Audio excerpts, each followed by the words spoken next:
Murakoze mwese mugiye kurikirana kino kiganiro. Turashaka tuvuge uko ikosa ry'umuntu umwe rishobora kugira ingaruka mbi ku bantu benshi ibihumbi n'ibihumbi cyangwa za miliyoni z'abantu, kandi mu buryo bitagomba kuba bimeze gutyo. Ni ukuvuga iyo uri ahantu bakwanga, iyo uri ahantu batagukunda, ikibi cyose bagomba kukigushiraho, cyangwa se umuntu yakora agakosa gato bikaba ngombwa uko abantu bose bagira ikibazo cy'iryo kosa ryakozwe. Aho ngaho ndi kuvuga cyane cyane ahantu abantu banzwe, iyo bakwanze, iyo batagukunda, ibintu byinshi bagenda babigushiraho.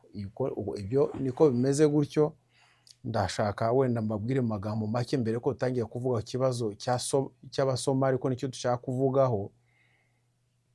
Nuko nk'uko tubizi neza, tariki 26 nibwo z'ukwezi kwa 11 gushize, nibwo Umunya-Afghanistan yarashe ku ba National Guards. Yarashemo babiri, umwe yarapfa, undi ari mu buzima bumeze nabi cyane. Ako ikosa ry'uwo muntu wenyine yagombaga guhanwa nk'umuntu wakoze ayo makosa.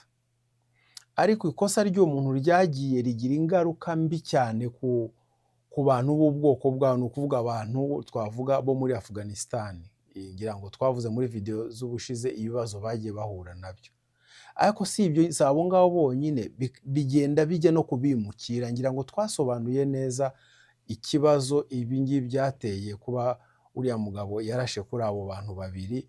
Ikibazo byateye ku bantu b'impunzi bose, hafi ya bose, ndavuga bimukira bose batuye muri Amerika. Ngira ngo ntago twabisubiramo ko byafata umwanya muremure, ko twavuze uko n'abantu bari gusaba asylum cyangwa ubuhungiro muri Amerika nabyo babihagaritse. Tuvuga nuko n'abantu bafite za green card bo mu bihugu bya bihugu twavuze aho ngaho 19 bose bagiye gusubira muri za green card zabo, barebe uko zimeze, kugira ngo barebe niba barazibonye mu buryo bumeze neza. Ibyo ntago byabaye. Ko ikintu cyakije umuriro cyane cyazanye icyo kibazo ni cyane kiriya kibazo cy'uriya muntu warashe kuri bariya ba National Guard.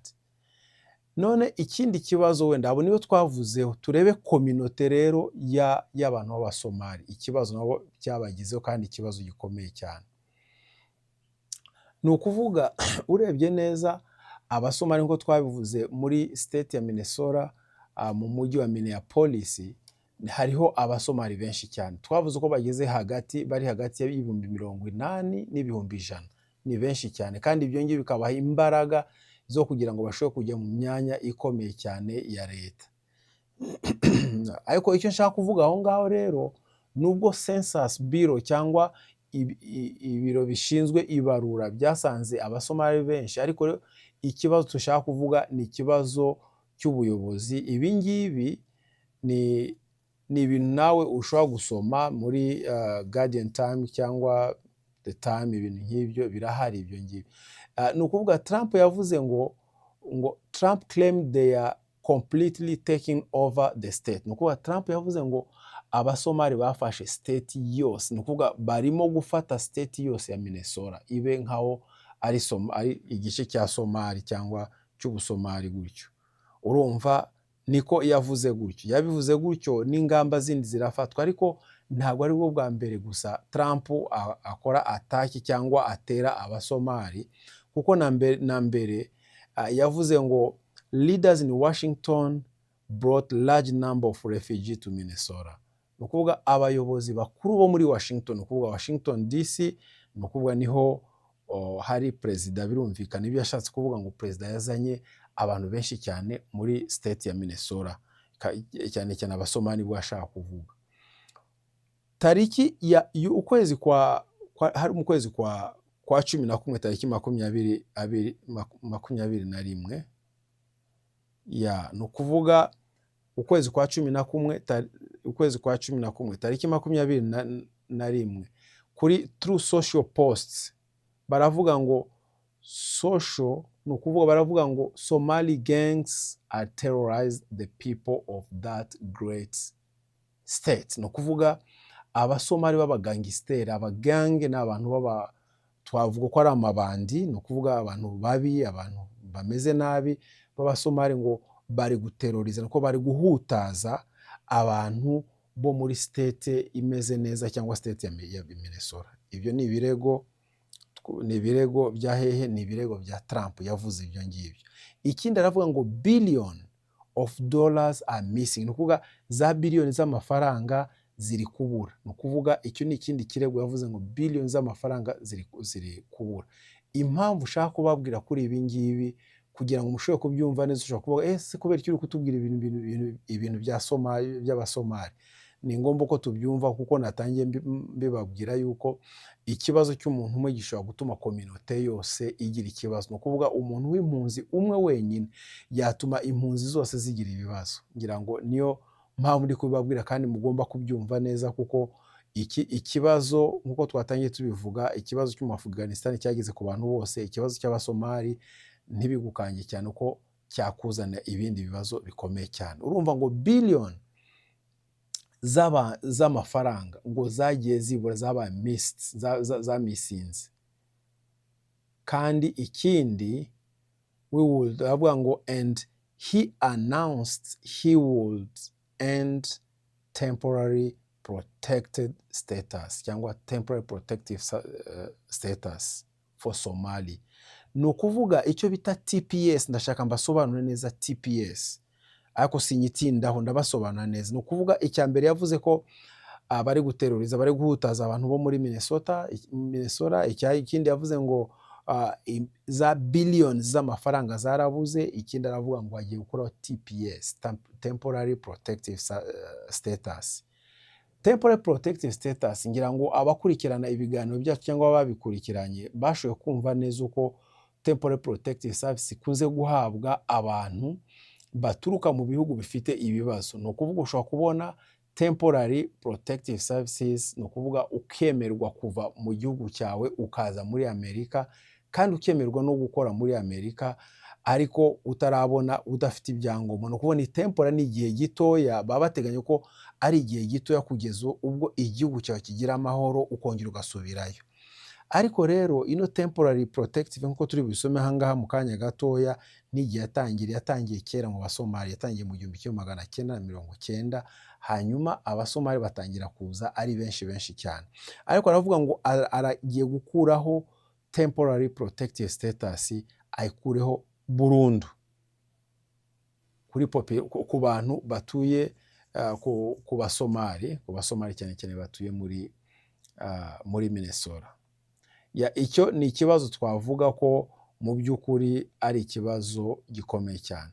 Niba twavuze temporary protective services yatangiye muri 90, reka tubivugeho gatoya, ariko muri 91 Abasomali batangiye kuza kuko uramutse usomye kino kinyamakuru neza kikubwira yuko bahinduye. Ni ukuvuga temporary protective service kwa ko navuze ngo ni igihe gitoya, ikwemera kuza muri Amerika kugira ngo ube muri Amerika ugira amahoro cyangwa umutekano muri Amerika mu gihe gitoya. Ni ukuvuga nuko baba bategereje ko igihugu cyawe kigira amahoro, ariko iyo kitagize amahoro barayirenewinga, ni ukuvuga bongeraho indi. Ni ukuvuga iyo Abasomali yo bayongereho inshuro zigera kuri 27. Ni ukuvuga temporary protective status uno mwaka niba yarangiye bakakongera undi mwaka gutyo ukasanga bari kugenda bayongera, kuko igihugu cyabo gifite ikibazo gikomeye. Ariko ushobora kwibaza kubera iki Abasomali bakunda kujya muri Minnesota cyane. Tubivuge mu minota mike, mu gasegonde gakeya, nuko hari icyo bita available social services zitandukanye n'izahandi. Ukuvuga serivisi zibafasha zitandukanye n'izahandi zirahari, kandi na resettlement, ukuvuga uburyo bwo kubakira, kubashira muri community reintegration, nayo isa nkaho yoroshye cyane aho ngaho. Ariko ibyo ngibyo byatumye Abasomali baba benshi aho ngaho kubera gushaka izo za facility cyangwa ubufasha, bituma bamwe na bamwe bagenda bazamuka mu ntera. Twavuga wenda nka Ilhan Omar muri 2018 yabaye Umusomali wa mbere muri Amerika yose ufata umwanya ukomeye cyane wa representative. Ni ukuvuga yaratowe na Congress kuba representative, ariko Trump akamurwanya cyane. Nk'uko twatangiye tubivuga, protective services ntabwo temporary protective status yatanzwe muri 1991 ku butegetsi bwande, kwari ku butegetsi bwa George Bush, ariko atari uno mutoya wa undi George Bush mukuru isewe. Urumva rero aho niho byatangiriye gutyo, arabafasha abaha uko bazajya baza muri Amerika. Noneho rero niyo mpamvu nababwiye ngo iyo abantu bishize hamwe bagira n'inyungu nyinshi cyane. Urumva n'abandi batangira kugenda bafasha bagenzi babo kugira ngo bashobore gusaba izo za protective services nako protective status kugira ngo bashobore kuza mu gihugu cya Amerika. Ni ukuvuga rero uko kwa kundi bagendaga bayongera buri gihe kuko yarangiye bakongera gutyo twavuze ko bayongera inshuro 27 niko twabivuze. Hanyuma umuyobozi wa Homeland Security ushinzwe impunzi cyangwa abinjira n'abasohotse witwa Alejandro Mayorkas ahita ko ashiraho ikindi gihe cyo kuzarenewinga mu kwezi kwa gatatu tariki 17 umwaka w'2026. Uwo mwaka niyo bagomba kongera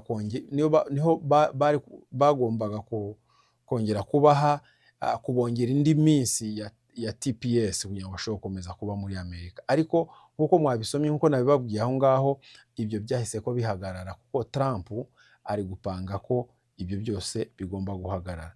None ukavuga ngo ese ni abantu bangahe bashobora kugira ikibazo cy'iyo temporary protective service badafite ibyangombwa bahagarikiye ubwo buryo? Kuko niba babihagaritse ubu ngubu ni ukuvuga ubundi nta kindi kiba gisigaye, nuko umuntu bagomba kumudipotinga bakamusubiza mu gihugu cye. Niko bimeze gutyo. Ariko ibyo ngibyo reka tubize ko bivugaho. Ni ukuvuga kandi Trump yongeye gupostinga kuri social media, turaza kubivugaho gato cyane. Yongeye gupostinga kuri The Truth Social, aravuga ngo Minnesota governor, guverineri wa Minnesota, ngo ni ukuvuga acumbikiye abantu bakora icyo bita fraudulent money laundering activity. Ni ukuvuga abantu bakora ubucuruzi butazwi, nuko bafite amafaranga badashobora gusobanura ko ni amafaranga babona mu buryo butameze neza. Urumva Perezida ahita ko afata n'icyo cyemezo, ahita ko n'icyo gihe yafashe n'icyo cyemezo cyo kuvuga ngo agiye guhagarika iyo TPS yabo basomali. Kandi ikindi yavuze ngo send them back to where they came from, nuko babohereze aho baje baturuka. Ngira ngo mwabyumvise neza, twavuze TPS uko ifasha cyane abantu bafite ibibazo bagiye bava kugira ngo bashobore kuva mu bihugu byabo bafite ibibazo aho ngaho ku buryo bashobora kubagira nabi. Kandi kugira ngo TPS bayishyireho bavuga ngo nta muntu ufite TPS ushobora gusubira mu gihugu cye. Ni ukuvuga ntago yasubira mu gihugu cye kuko bashobora kumugira nabi. Ariko Trump aravuga ngo uko byagenda kose ngo bagomba gusubizwa mu bihugu byabo. Urumva ngo it's over, birarangiye. Ntago yakongera kubemerera ngo babongere ikindi gihe. Kandi bari bafite kugeza mu kwezi kwa kangahe, kugeza mu kwezi kwa gatatu tariki 17 umwaka w'2026 kugira ngo bongere babahe ikindi gihe. Ngira ngo mwabyumvise. None turebye abantu bagira ikibazo kuri no TPS, abasomali bonyine bagira ikibazo kuri no TPS cyangwa baje kugira ngo bashake umutekano muri igihugu, n'abantu bagira kuri 700. Abantu bagera kuri 700 bafite ikibazo kuko kugira ngo bashobore kuvuga ngo bashobore gutura muri Amerika biragoye cyane, kuko bose bari kuri TPS ko nabibabwiye. Niyo bafite ikibazo, niyo bari kurira ubu ngubu, bafite ikibazo kitaboroheye habe na gatoya. Noneho abantu bashobora kuvuga ngo bashobora gutekereza kubera iki abasomali muri Minnesota ese kuko bakoze icyo bita ngo ni fraudulent, icyo bita fraud allegation, kuvuga kuregwa kuba barakoze ibintu bya fraud. Urumva ni ugukora ibintu biteme n'amategeko, gufata ibintu bitemewe n'amategeko. Ibyo nibyo bakunze kwita ngo ni fraud. Icyo nshaka kubabwira ni iki ngiki, bashobora kuba baranabikoze kuko hari n'ibinyamakuru byinshi bigenda bigaragaza yuko abasomali benshi barafunzwe, ariko niba bafunzwe, icyo narimo kuvuga cyane cyane, abantu reka abantu bazire amakosa yabo. Niba umuntu akoze ikosa akazira ikosa rye, ariko ntibibe ku bantu bose, kuko hari n'abantu batunganye badafite ikibazo na kimwe bashobora kugira ikibazo muri ibi ngibi.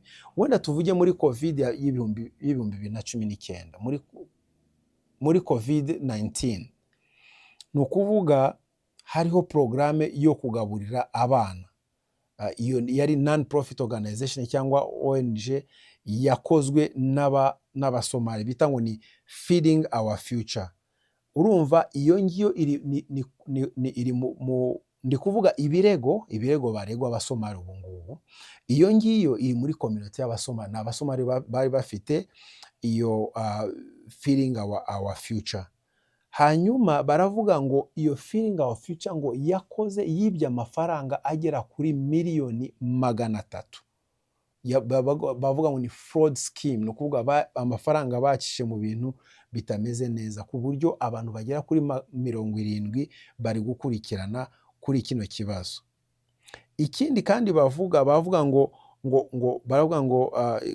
creating company that build Minnesota agency for meal that did not exist. No kuvuga abasomali ngo bakoze za company zishuza leta nako state ya Minnesota, bakabaha amabile amafaranga bagomba kwishura ku bintu bitigeze bikorwa. Baravuga ngo ariko amafaranga ngo bayakoreshe mu biki, ngo bayakoreshe mu bintu byo kugura imodoka zihenze, imodoka zimeze neza, ngo gufata ingendo. Ibyo byose babivuze gutyo bafite ibimenyetso, barabisuzumye bareba uko bimeze. Ni ukuvuga ngo abo bantu ngo bakajya bafata ingendo nyinshi cyane, bafata ingendo nyinshi cyane zo hanze y'igihugu kwishimisha ibintu byinshi, ko bari bafite amafaranga menshi cyane. Ahangaha baravuga ngo hari umwe mu bayobozi babo wafunzwe imyaka, bamuciriye urubanza rwo gufungwa imyaka 28 muri gereza kubera icyo kibazo. Urumva rero baravuga ngo in September 8 individual were also charged with wire fraud. Urumva ni ukuvuga abandi bantu mu kwezi kwa 9 barakurikiranwa, barabacaginze, nuko barabakurikiranye, barabareze kugira ngo kuko bakoze wire transfer, nuko bohereje amafaranga mu buryo budasobanutse. Icyo nshaka kubabwira hanga nuko ari cyo bita ngo ni Housing Stabilization Service Program. Iyo ngiyo nayo ni yakozwe na Minnesota kugira ngo bajye babilinga Medicaid, bace Medicaid babilinga, nuko bohereze Medicaid amabile kugira ngo Medicaid ibishura. Bakavuga ngo ino bavuga ngo ni House Stabilizing Service Program, ngo nayo yashoboye kwiba Medicaid miliyoni zigera ku 8, ngo nizo gufasha abantu batishoboye, cyane cyane abantu bavuye mu bigo bya bindi byigisha abantu kureka ibintu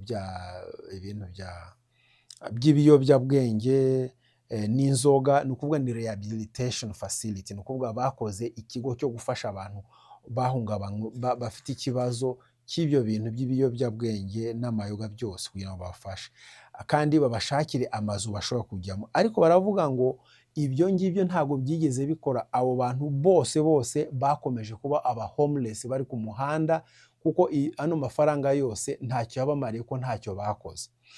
Ikindi barega abasomali, baravuga ngo ni ikintu bita autism cyangwa se state autism program. Ni ukuvuga abasomali bakoze gahunda yindi, ngo bakoze gahunda yo kubwira abantu ni ukuvuga iyo autism service bakoze gahunda yo kubwira yo gusaba leta amafaranga, bavuga ngo abana babo bafite ikibazo cy'ubumuga. Autism ni ikibazo cy'ubumuga cyane cyane bwo mu mutwe, kwa kundi umuntu yigira gutya sinzi. Ni ukuvuga autism ni ubumuga bwo mu mutwe. Ni ukuvuga abasomali benshi bo muri Minnesota, kuko nakurikiye ikiganiro kivuga ngo ese ni gute abasomali hafi ya bose baba bafite ubumuga bwo mu mutwe? Aba n'abasomali bose bamugaye mu mutwe koko? Kuko bavuze ngo 1 kuri 7 mu bana b'abasomali arwaye mu mutwe.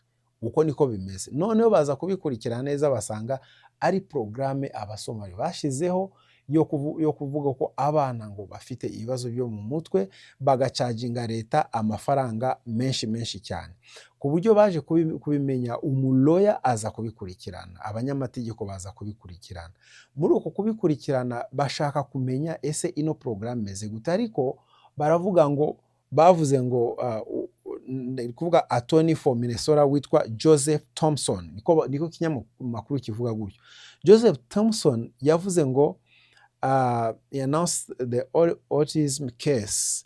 Each case we bring expose another strand of this network. No kuvuga case imwe bazana case imwe ikazana indi case, bazana case imwe abantu bagenda ikazana yindi, babara bagasanga hafi abasomali bose bafite abana bafite ibibazo byo mu mutwe. Ese ibyo birashoboka gute? Usanga ari ikibazo gikomeye cyane. Ikindi bakoze ni ikintu cyo kuvuga ngo reka dukurikirane ngo barebye amafaranga, uko amafaranga yinjira n'ukuntu amafaranga asohoka, bashaka kubikurikirana neza. Mu kubikurikirana neza baza gusanga amafaranga yose ya fraude yose bagiye biba abasomali yose ngo bashyize mu gufasha abantu babandi bakora ibintu by'iterabwoba bita ngo ni abateroriste bita ngo ni Al-Shabaab. Ngo ni Al-Shabaab, amafaranga yose yajyaga muri Al-Shabaab, niko bavuze menshi cyane ngo yajyaga muri Al-Shabaab kugira ngo basapotinge Al-Shabaab kugura imbunda, kugira ibiki byose. Ibi byose ngo nibyo bakoraga ibyo ngiye. Urumva rero niba hari ikibazo aho ngaho, niyo mpamvu narimo kuvuga ngo reka mbasobanurire ibi ngibi. Kandi mu kubibasobanura mu by'ukuri ni ukugira ngo turebe ikibazo cy'umuntu umwe gishobora kuba ikibazo cy'abantu bose. Abasomali bakoze ibibazo, benshi barafunzwe, ariko abatarafunzwe ni ukuvuga abadafite amakosa bagomba kubareka bagakomeza kwiberaho neza ko nta makosa bafite. Ariko nyine urumva, niyo mpamvu nababwiraga ngo ikibazo cy'umuntu umwe cyonyine gikomeza kuba ikibazo cy'abantu benshi. Gavana wenyine n'uyu niba Ilhan Omar na gavana waho ngaho yavuze ngo ikibazo bari kugikurikirana, kandi abakoze amakosa barabakurikiranye. Ariko none ikibazo kiri kugera ku bantu bose, noneho impunzi abatari abasomali, nuko impunzi zose zagize ikibazo kubera icyo gihe. Niyo mpamvu nashaka kubabwira, iyo umuntu akwanga n'ibintu byose agenda bigushira, ashaka kugushira n'ibintu byinshi cyane, ibyo wakoze n'ibyo utakoze byose agenda bikurundaho. Ariko nta kundi byagenda, ni ikibazo gihari, uretse Imana gusa yafasha abantu, birakomeye cyane. Murakoze cyane mwese mwashoboye gukurikirana kino kiganiro, byaba byiza uko mwakeza no ku bandi. Murakoze, bye.